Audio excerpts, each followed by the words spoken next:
চলুন ঝটপট করে দেখে নিই আজকে কি রান্না করছি। আজকে বানাবো কাতলা।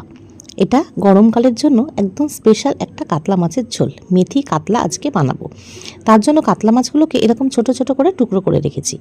অনেক সময়তেই দেখবেন বাচ্চারা বড় মাছ দিলে বড্ড নাক ছিটকোয়, তাই তাদের জন্য এরকম ছোট ছোট করে যদি টুকরো করে নেন মাছটা, তাহলে দেখবেন একটা মাছের বদলে দুটো তিনটে টুকরো মাছও খাইয়ে দিতে পারছেন।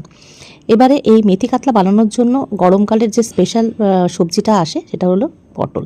হ্যাঁ, সেই পটলগুলোকে লম্বা করে কেটে নিয়েছি আর আলু আর টমেটো কেটে নিয়েছি। মাছগুলোর মধ্যে নুন হলুদ মাখিয়ে বেশ ভালোভাবে একটুখানি ভেজে নেব। মাছগুলো ভাজা হয়ে গেলে ওই সবজিগুলোকে এক এক করে কড়াইয়ের মধ্যে দিয়ে এবারে ভাজতে শুরু করব।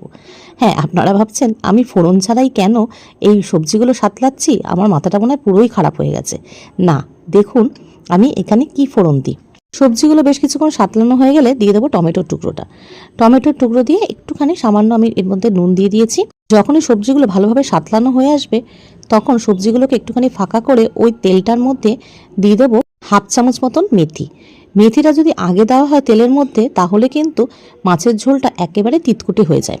এর জন্য মেথিটাকে সবসময়তে যখন সবজিগুলো সাতলানো হয়ে যাবে তখন মেথিটাকে দেবেন, আর দিয়ে 1 সেকেন্ডের মতো নাড়াচাড়া করেই জল দিয়ে দেবেন। এবার এক এক করে মশলাগুলো দিয়ে দেবো, নুন হলুদ লঙ্কার গুঁড়ো ধনের গুঁড়ো জিরের গুঁড়ো, আর দিয়ে দেবো সামান্য একটুখানি চিনি। যেহেতু আমার টমেটোটা অনেকটাই গলে এসেছে, তাই আমি এখানে এখনই চিনিটা অ্যাড করলাম। দুটো কাঁচা লঙ্কাটাকে আমি হামালদিস্তার মধ্যে থেতো করে সাইডে রেখে দেবো। মাছগুলোকে দিয়ে দেবো, ঝোলটা যখন ফুটে যাবে তখন আমি এর মধ্যে দিয়ে দেবো কাঁচা লঙ্কাটা।